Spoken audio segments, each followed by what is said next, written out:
Crime scene cleaners of Reddit, what's the most bizarre thing you've ever witnessed? A family friend works in body removal since they own their own funeral home. They said the strangest thing they ever saw was a woman lying face up in a bathtub with a man lying on top of her. When they separated the two, they immediately understood why they were positioned that way. The man had a history of domestic abuse, and they were in the middle of a separation. The kids were in another room while the mother was in the bathroom doing her hair.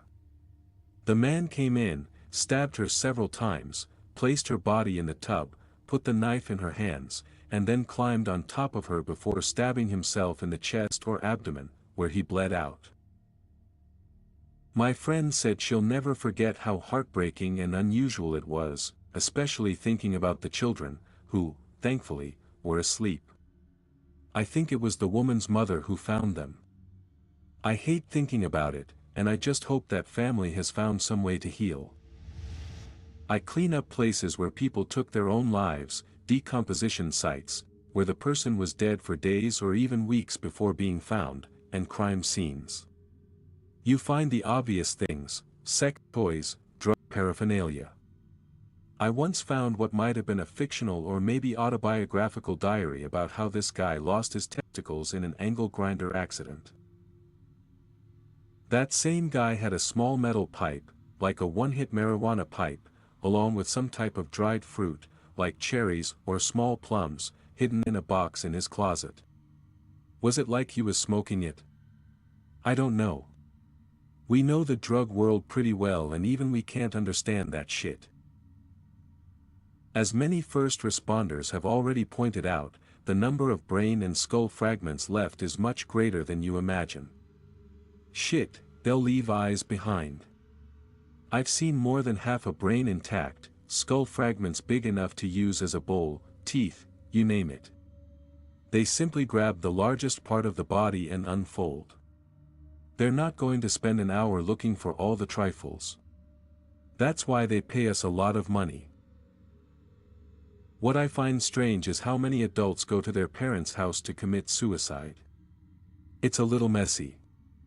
And contrary to what people think, suicide season is not during the holidays. We are much busier in the spring than at the end of the year. Most disturbing is how often suicides occur in normal-looking rooms. It's hard to explain, but there's something surreal about walking into a completely normal room, with a half-drunk Gatorade on the dresser, a half-read book on the nightstand, and then seeing a big blood stain on the floor. Then there are families and how differently they cope. Our service is expensive, and there have been times when I thought they were going to hurt me when I told them our budget. Especially when it's grandma or grandpa who decides to swallow a bullet and half the damn family tree is there. I have cleaned up suicides of people from the age of 12 to the age of 80. There are people who are just on autopilot, asking weird questions because their mind is somewhere else. We always tear out the entire carpet in a room if a weapon was used. Cerebrospinal fluid, CSF, is clear and carries blood-borne pathogens, so even if it looks clean, it is not safe. We will have the carpet completely pulled up, and some of my family members looked at the bare concrete slab and asked if we would just shampoo the carpet. Then there are those who seem almost happy that the person is gone. I literally heard someone say, "Well, now that our son is gone, we can finally take that cruise." I don't know if it's just a defense mechanism or if they are huge jerks. I try not to judge, keyword, try. I've got a ton. I used to work in CSI and as an autopsy tech, so I'd go to the scene, investigate, bring the body back to the morgue, and then assist with the autopsy. Anyway, this one case involved a person who murdered their spouse, stuffed the body into a fridge, and buried it in the woods. When a body is exposed to the elements, you get the normal decomposition, bugs, bloating, gases, skin slippage, bones showing, that sort of thing. After you've seen a few, you know what to expect. The level of decomposition can vary, but it's all within a predictable range of what we deal with on the job. However, in this case, the victim had been sealed inside the fridge, so none of that natural process happened. They were basically stewing in there for almost a year, maybe longer, I don't remember exactly. I wasn't at the scene when they found the body, only in the morgue to help with the autopsy. So, I prepped the room, the doctor came in, and I pulled the body out of the fridge and wheeled it to the autopsy area. Then I opened the bag, and oh my God! The smell. I'll never, ever forget that smell. I've handled bodies in every imaginable stage of death and decay, but holy shit, this was on another level entirely.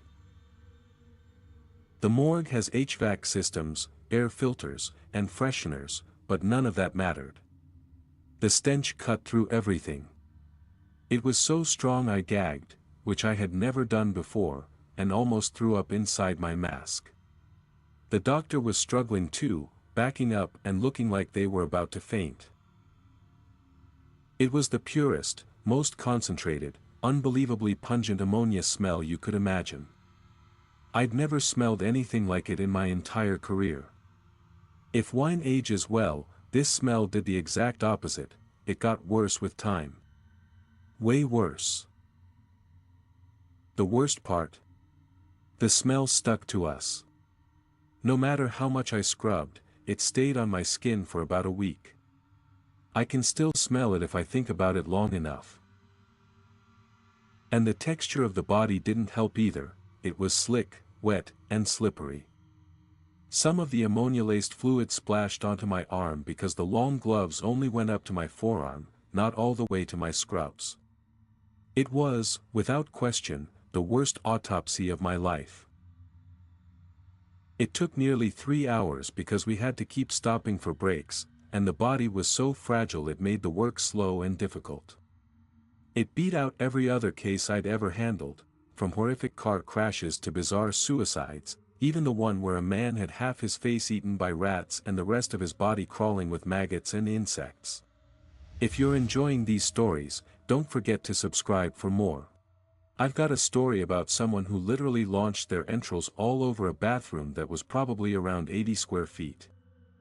I occasionally handle biohazard cleanups, dead bodies, for my company because I'm one of only 2 people certified to do it. So, my coworker and I were sent to clean up a body. Our boss failed to mention that the person had been dead for 2 weeks. Okay, whatever, I can deal with that. But the second we got out of the truck, we could smell it from the start of the driveway. Then we noticed that all the windows were black. At first, I figured the guy just had blackout curtains. We suited up and went inside. The house was surprisingly clean, all things considered. We knew he'd died in the bathroom, so we headed upstairs and followed the flies. And, you know how flies swarm around anything decaying? Yeah, it wasn't blackout curtains. The windows were completely covered in flies. There were so many that sunlight couldn't even get through. Turns out, my boss also failed to mention that he died in the bathtub. You always hear about bloating and decomposition, but do you know what happens when a body sits in a bathtub for 2 weeks, soaking in water that entire time? It explodes. The entrails and everything else, basically what was left of this human soup, had blasted across the bathroom. The ceiling, the walls, the door, it was everywhere. There wasn't even water left in the tub, just this thick, sickly pink-colored stew. That was, hands down, the most disgusting cleanup I've ever done. I can't even imagine what it must have sounded like when it happened. Crime scene cleaner here. My first suicide cleanup was quite an experience. A man had shot himself in the head in his garage. I'll never forget having to use pliers to pull teeth and skull fragments out of the drywall behind where he sat, or how blood and brain matter managed to travel more than 50 feet across the garage. The most disturbing part, though, was his pickup truck. We decided to take it to our company's wash bay to pressure wash it and make sure it was completely clean. I cleaned it myself and was confident I'd done a thorough job. I checked everything for blood and couldn't find a trace, so I started driving it back to the owner's garage. On the way back, it started to drizzle, so I turned on the wipers. Imagine my horror when a chunk of brain streaked across my freshly cleaned windshield. I pulled over immediately and cleaned it off, but even now, it makes me sick to think about what would have happened if it hadn't rained that day. That man's poor wife or daughter could have been the ones to see it, reliving that trauma all over again. That was 10 years ago, and I've never forgotten it. Now, I triple, sometimes quadruple, check every single job. Not a crime scene cleaner, but I'm a medic. I've had a few bizarre ones. We once arrived at a home to find a man who had attempted suicide by putting a pistol under his jaw, but he either hesitated or failed. He'd blown off the left side of his face but was still alive. He had to crawl about 5 feet across the floor to where he'd thrown the pistol, just to finish the job. The second shot did it. Almost every surface in that living room had some remnant of the poor guy. He left behind 2 kids. Another time, a husband caught his wife cheating. He turned on the garbage disposal and forced her arm down into it. There was massive hemorrhaging, but unfortunately, she was DOA, dead on arrival. The husband ended up with a self-inflicted shotgun wound. PSA, people really don't understand just how messy a shotgun can make things. Think the Hulk smashing a blood and brain-filled piñata. And then there was this one, more weird than tragic. We were called after police performed a wellness check on an older gentleman, probably late 70s. Nice house, nice foreign car in the driveway. Religious pictures and crosses all over the walls. We headed into the bedroom, and there he was, completely naked except for what I think was one of those sexy nun Halloween costumes. Honestly, I don't even know. But he'd apparently had a heart attack mid-pleasure time while choking himself with a rosary. Definitely one of the weirdest things I ever saw during my time working the box. I'm a fire investigator. My worst case involved a woman who took her own life by immolation in her basement. When I arrived at the scene, the body had already been removed, but there was a distinct burn pattern on the floor where she had fallen. An empty can of gasoline was nearby, and her glasses had been gently placed on top of the water heater. On a table, there were several ritualistic books. Some passages were highlighted, phrases about ridding yourself of the darkness by performing the flame ritual, and other cult-like material. From what we could piece together, before the act she removed her glasses, set them carefully on the heater, doused herself in gasoline, and ignited. You could see the path she took as she ran around the room, bumping into things, knocking them over, before finally collapsing at the center, where she met her end. Mental illness is some serious shit. The entire residence had been thoroughly ransacked, as if someone had been searching for something. This did not turn out to be a typical robbery gone wrong, it was far more disturbing. We bagged the victim so the crime scene team could take photographs, and while checking nearby areas we discovered a large amount of blood in the bathroom. As officers continued searching, they found multiple household items contaminated with both fecal matter and blood. It quickly became clear we were dealing with an extremely violent sexual assault involving foreign objects. Several common items were implicated, but 3 in particular stood out due to the severity of the injuries they caused. At autopsy, the extent of the internal trauma was obvious. The forensic pathologist determined the victim had sustained catastrophic rectal and internal lacerations consistent with violent penetration. The assailants were subsequently apprehended. During the autopsy, the doctor requested excision of the damaged rectal tissue in order to fully document the internal injuries. I assisted by helping to evert and expose the area so the surgeon could remove and examine the tissue safely. The resected tissue was then examined longitudinally to document the number and depth of lacerations. Findings were deep, extensive, and numerous. Those findings were critical for the medical legal report and the subsequent prosecution. My friend wasn't an official crime scene cleaner, but he drove a tow truck, and they often had to deal with some pretty gruesome aftermaths. The worst one involved a man we had both met before, recently married, baby on the way, seemed happy enough. They found his car parked in a secluded area by the lake, just off a major highway, one of his favorite fishing spots. He had taken his own life there and wasn't found until several days later, when someone reported the car as suspicious. I happened to be riding with my friend that day, just hanging out, helping him unlock cars and deliver gas to people. Then we got a police call, usually that just meant towing a car after an accident or when the driver was intoxicated. But because of the location and how close it was to traffic, they asked us to tow the vehicle to our lot while they waited for the coroner. So there we were, towing a car with the body of someone we actually knew still in the driver's seat. It was surreal. The hardest part came the next day when his pregnant wife came by wanting to collect some of his things. She asked for his favorite hat. He had been wearing it when it happened. It was blood-stained, with a bullet hole through the top. The shop told her they hadn't seen it yet and that she couldn't go to the car for the moment. They said they'd call her if they found it. After she left, everyone just kind of stood there, trying to figure out what to do.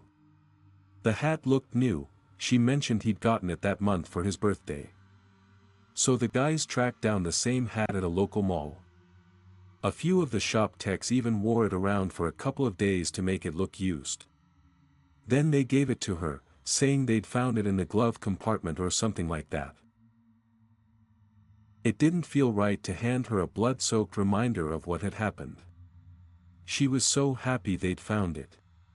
It was truly heartbreaking. My friend was shaken up for a long time afterward.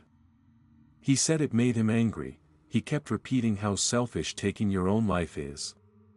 I never told him that I had considered it myself as a teenager.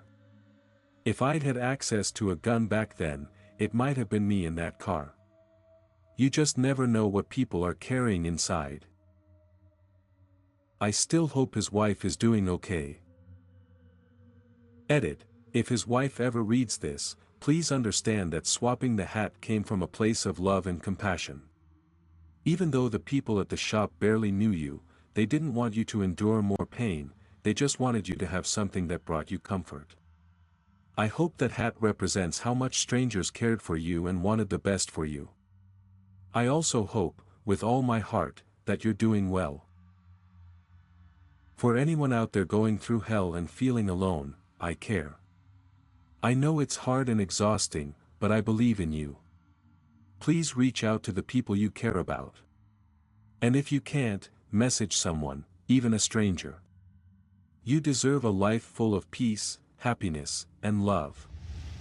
Obligatory, not a crime scene cleaner, but my dad was a firefighter and had some stories similar to the ones in this thread, so I thought I'd share a few. One of the worst he ever told me was from when he was working during the Black Saturday bushfires here in Australia. He and his team were doing safety checks on homes in areas where the fires had finally been brought under control. They'd already gone through 4 or 5 houses and found no one. Then they went into the last one. It was my dad and 2 other guys searching. When my dad opened the bathroom door, he saw a woman holding 3 very young children, maybe between 1 and 5 years old, all of whom had already passed away from the burns. The woman herself was still alive but severely burned. She was sitting on the floor, clutching her children in complete shock. My dad said she didn't even react when he opened the door, she just stared ahead, completely silent. There was another time he responded to a car crash where the driver was missing his head. Since there was no way out of the vehicle, they assumed the head must still be somewhere inside. Once they finally managed to open the doors, which had been jammed shut, they still couldn't find it. Turns out, it had ended up about 20 meters away from the car.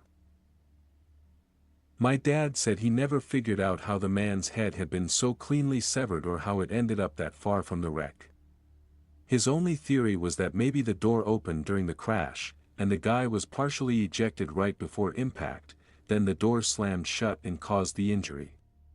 But even that didn't quite make sense, since the man was still sitting upright in the seat when they found him. My old roommate used to work cleaning up crime scenes and similar situations. According to him, the most shocking case he ever handled involved a man who had died during an act of self-asphyxiation.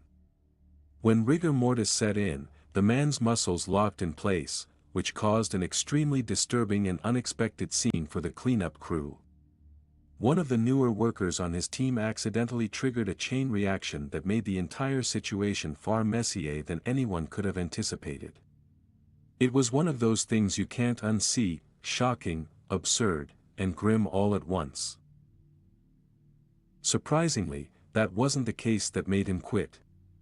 The one that did came later, and it was much worse, not because of gore, but because of what it revealed about human nature. He told me about a call involving 2 children, an 8-year-old who had taken the life of a 5-year-old relative. When my roommate and his team arrived, they were stunned to see that the older child was still there in the backyard, playing as if nothing had happened, while the adults and police were still trying to process what was going on. The boy seemed completely calm, detached, like none of it mattered. That eerie, almost unreal sense of calm is what broke my roommate. He said the child's lack of emotion disturbed him more than any amount of blood ever could. After that scene, he couldn't keep doing the job anymore. He told me that pills had helped him stay numb long enough to get through his shifts, but that day something inside him just gave out. In my early 20s, I got a job cleaning up water and fire-damaged properties through a buddy of mine. I'd been with the crew for about 3 months when we got called out to my first fire-damage situation. That morning, the boss called us into his office to give us the rundown. "This one's a delicate situation," he said. The house we were heading to wasn't just fire damage, it was a murder, self-inflicted death scene. It had belonged to an elderly woman who sometimes rented out a room to a drifter. Well, the drifter had ended her life and then locked himself inside the home. After a few days, neighbors called the police to report that the woman hadn't been seen. The officers came by and knocked, but no one answered. Then, the bathroom exploded. Apparently, the man had poured a mix of gasoline and diesel into the tub and set himself on fire. The fire crew arrived and put out the flames. They swept the place, no survivors. Then the police came, searched the scene, found melee weapons scattered everywhere, and more chaos than they could make sense of, but no sign of the homeowner. The house was boarded up for a month during the investigation, and once it was cleared, the family was allowed to recover whatever belongings they wanted. That's where we came in. Our job was to remove all the contents, clean everything we could salvage, and return it to the woman's family. From the outside, the house looked straight out of the Texas Chainsaw Massacre. A broken chain-link fence surrounded what used to be a yard, with only a few patches of grass left. Cracked concrete steps led to a porch with, oddly enough, a cheerful welcome mat. Now, this fire had happened in early May. The power and gas had been shut off, and the house had sat boarded up in the summer heat for more than a month. When we finally opened that front door, it was like breaching one of the 7 seals. If a house could belch, this one did. The smell was a wall of fire, ammonia, and decay all at once. We pulled on our masks and grabbed flashlights and floodlights. Inside, it was dark and cluttered. The living room had bats, axes, and crowbars stacked near every doorway. That guy had definitely been waiting for someone. When my buddy and I went to move the couch, it started shaking violently. We dropped it and bolted, 3 cats shot out of it and ran for the door, with us right behind them. Scared the hell out of us. When we went back in, we realized those weren't the only cats. There were carcasses throughout the place, bedrooms, kitchen, even meat hooks hanging from wires in the kitchen ceiling. Thankfully, nothing was hanging from them. I'm pretty sure there had been a cat in the fridge crisper, but at that point, it was just unrecognizable sludge. The backyard and shed were the same, cats everywhere, and the smell was unbearable. So, we kept clearing the place, separating what could be saved from what needed to go, when the missing homeowner was finally found. It was her elderly sister who discovered her, inside a chest in the bedroom, buried under debris from where the fire crew had knocked the roof in. That was it for the day. The police were called back, and the scene was closed off again. We returned 2 days later to finish the job. I'm just glad I wasn't the one who opened that chest. A buddy of mine, we'll call him Larry, used to help his brother, who owns a funeral home and also oversees the morgue at a local hospital. Sometimes Larry handled late-night call-outs to retrieve bodies from remote locations. One night, he was dispatched to a very rural property deep in the countryside. When he arrived, no one was at the house, and there was no body in sight. He called the contact number, and they directed him to a barn at the far end of the property. When he got there, an officer met him outside and warned, "You're not ready for this." Larry had seen plenty in his time, everything from suicide scenes to child autopsies, so he assumed the officer was just being dramatic. Then he stepped into the barn. The place was a mess, filth everywhere, the stench overwhelming. And in the middle of it all was a man's body in a scene so grotesque and humiliating that it made Larry walk right back outside. He didn't even finish the pickup. He called his brother on the spot and told him to find someone else. That night, he quit the job for good. I worked in restoration for about 4 months one summer during college and ran into plenty of bizarre messes, mold, urine, feces, and just about every biohazard in between. While those were common enough, every once in a while we'd get called to clean up a crime scene after the investigation was finished. In my 3rd week on the job, my boss asked if I thought I could handle something like that. He told me it was a murder, self-inflicted death case and gave me a rundown of what I'd need to do. There was blood covering most of the victim's bedroom and desk. When another technician and I arrived at the scene, I didn't know any details about the crime beforehand, but I found out soon enough. It turned out to be 2 young men in their 20s who had been close friends. One of them had been in a long-term relationship with a girl, and the other started secretly seeing her. Things eventually escalated until the second man went to his friend's house, killed him, and then went back to his car and took his own life. When we got to the house, the victim's father greeted us at the door. He told us he hadn't been upstairs since his son's death and that he wouldn't be going up with us. Talking to him was incredibly surreal. He was polite but clearly numb, and we had to stay professional, treating it like any other job even though it didn't feel like one. Once we went upstairs, the amount of blood and brain matter was far worse than I had imagined. Since the family was claiming everything under insurance, including the desk and its contents, I was tasked with cleaning the desk and sorting through every item in the drawers to determine what could be salvaged. Inside the desk, along with some wheat cartridges, I found dozens of love letters exchanged between the victim and the girl. I'll admit, I read one of them. I even considered showing it to the father. I was 18, and I didn't really understand what that might do to him. But standing there in that room, a kid's room, not so different from mine, surrounded by posters and personal things that mirrored my own interests, it really hit me. That moment stuck with me for a long time. Eventually, I decided to throw the letter away. I later read in a news article that the case had been closed, and I figured the last thing the father needed was another reminder of how his son died. Some things, I realized, are better left to rest.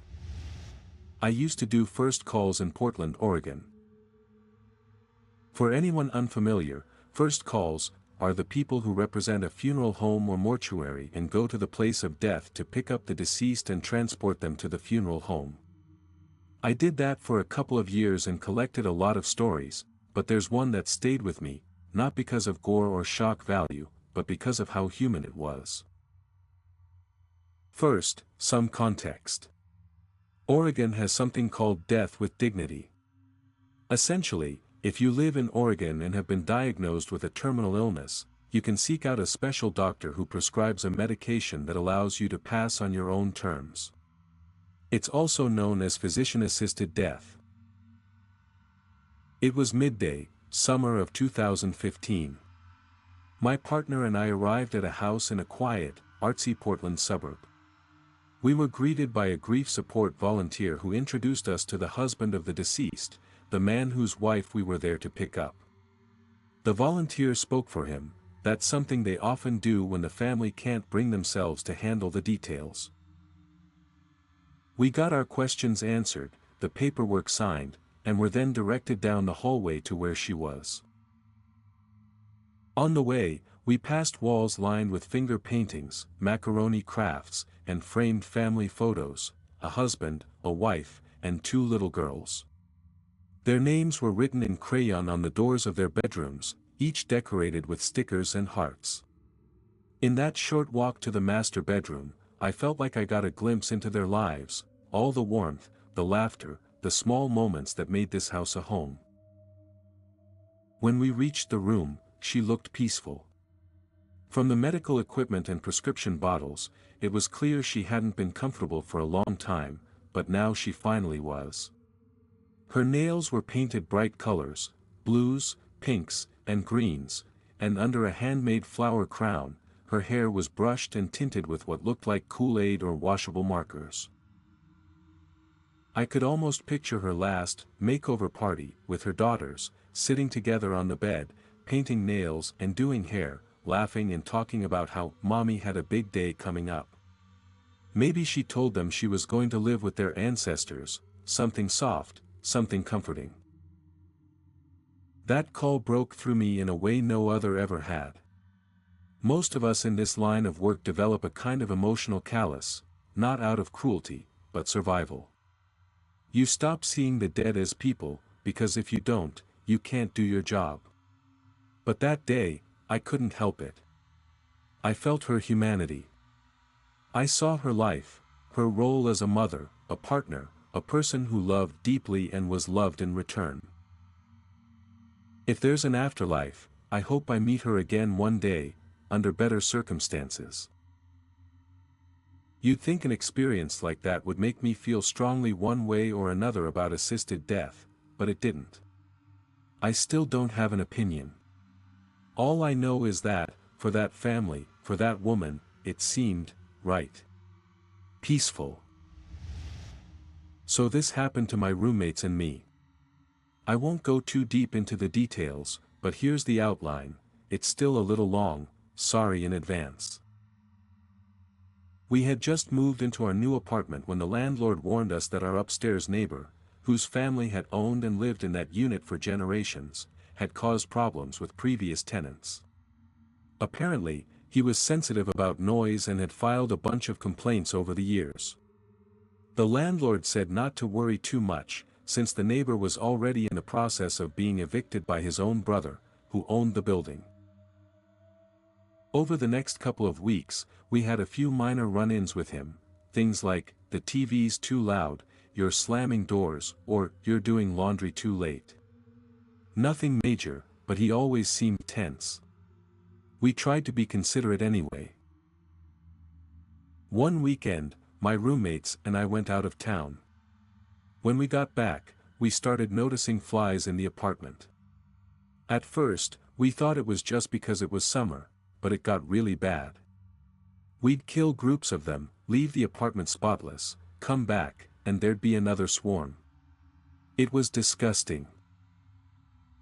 We called the landlord over and over, explaining that we weren't messy people and that something had to be causing this. Each time, he asked the same question: had we heard from or seen our upstairs neighbor lately?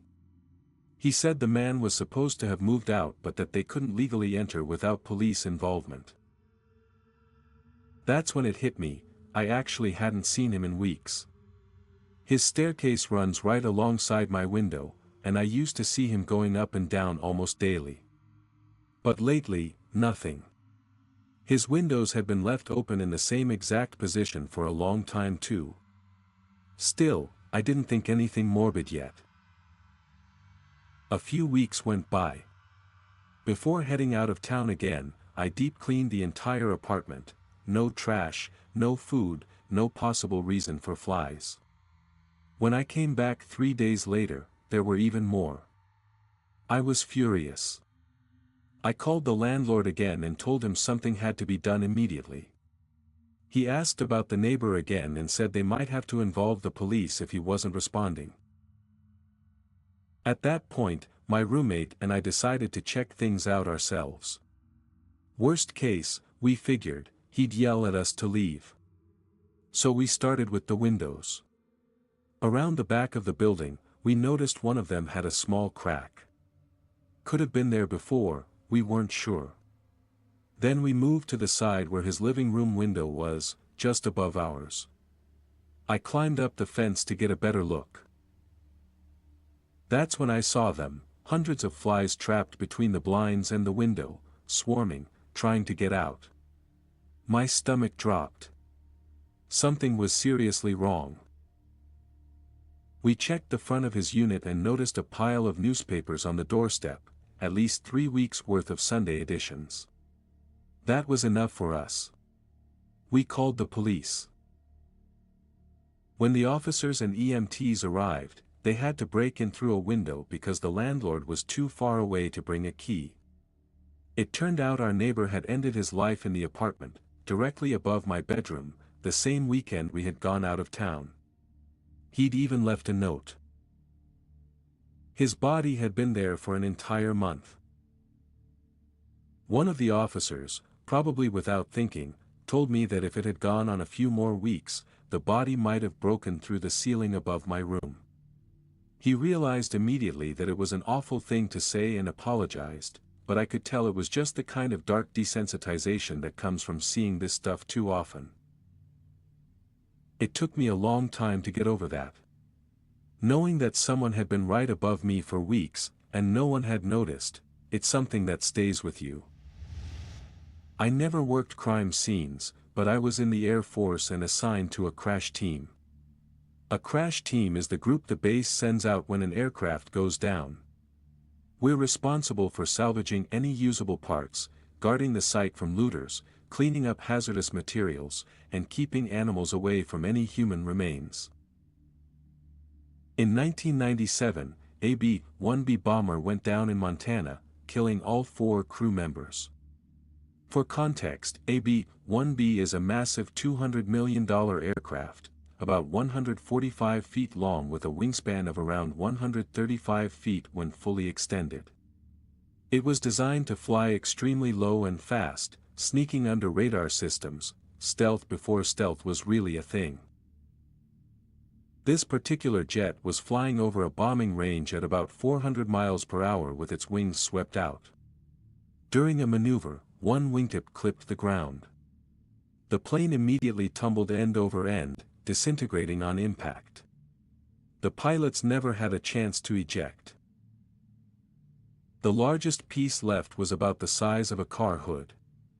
The debris field stretched nearly a mile, and smaller fragments were scattered even farther.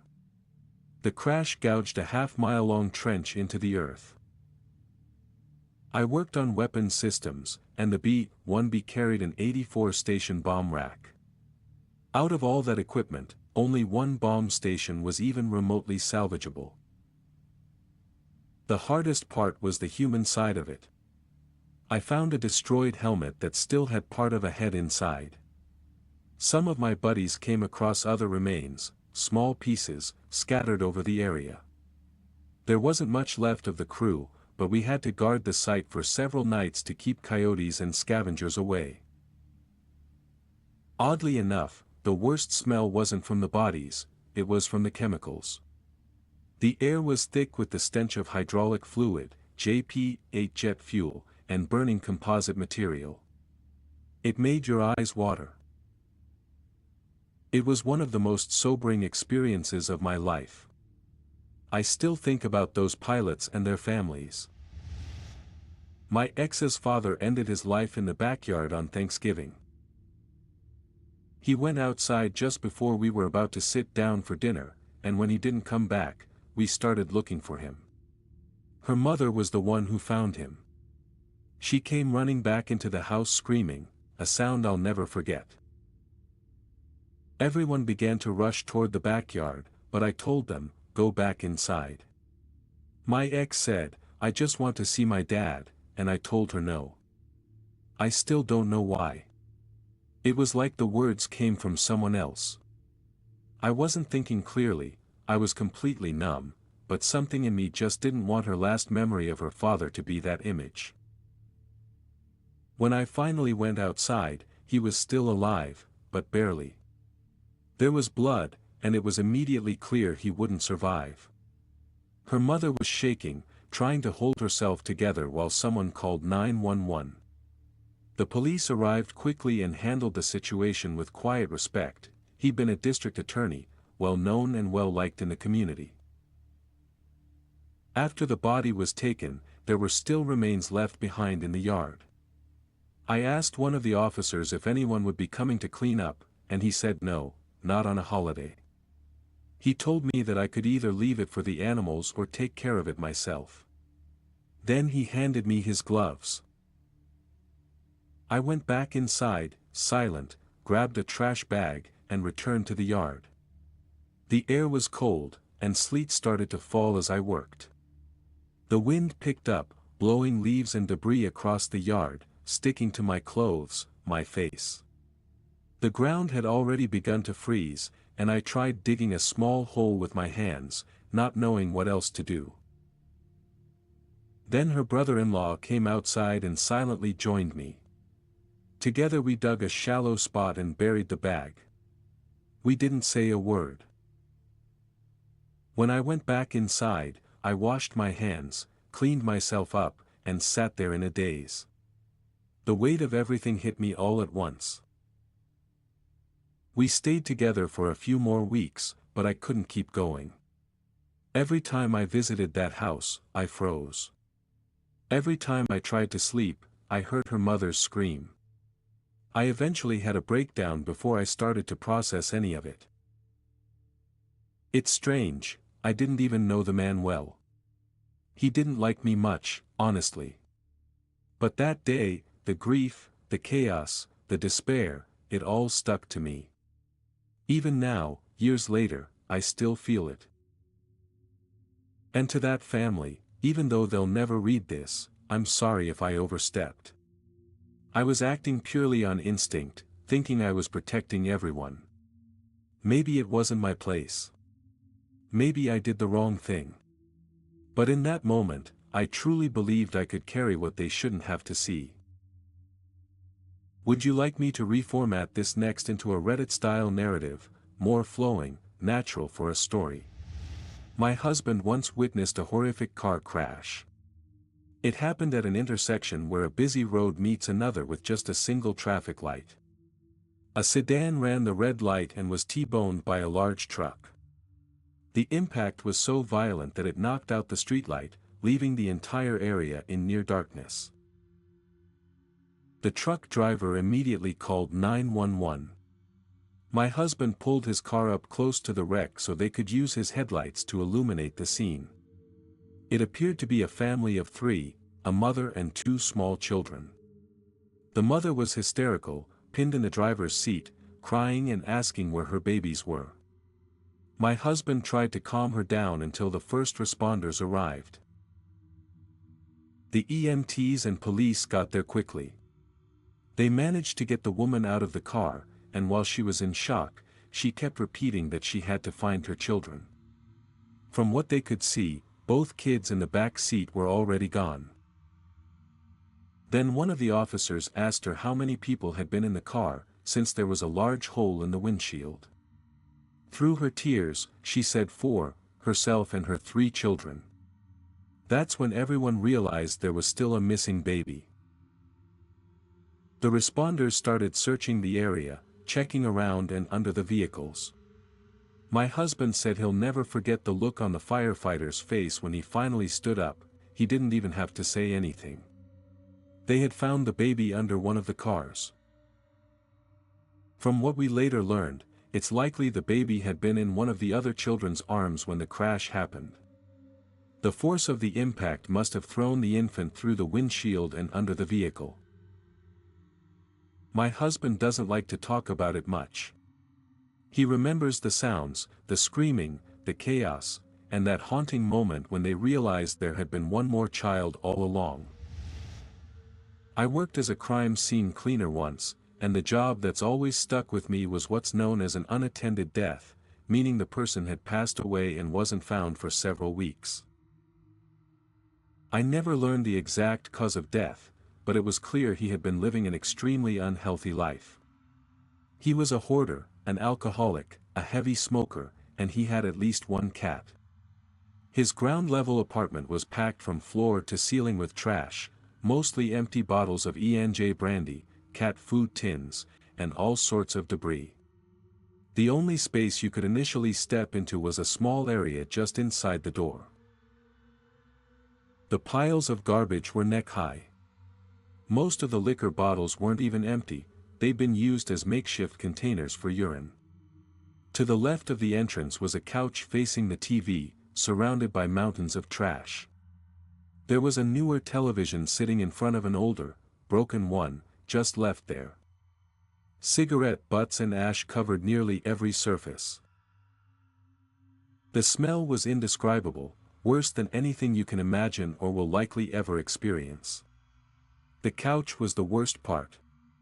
That's where he had been found, and it had absorbed everything that remained of him as his body decomposed. We had to cut it into pieces and seal each section into red biohazard bags. After that, we gutted the entire apartment down to the concrete. It took 5 or 6 of us working all day to clear out the piles and fill an industrial-sized dumpster. When we were done, the place felt hollow, like whatever life had once been there had long since vanished. I can never look at a bottle of brandy again without thinking about that apartment. That poor man. That poor cat. Some of his family came by later, completely unaware of how he had been living. We didn't let them see the full extent of it, some things no one should have to witness. Unfortunately, that's all the time I have to talk about it now. But that one job has stayed with me ever since.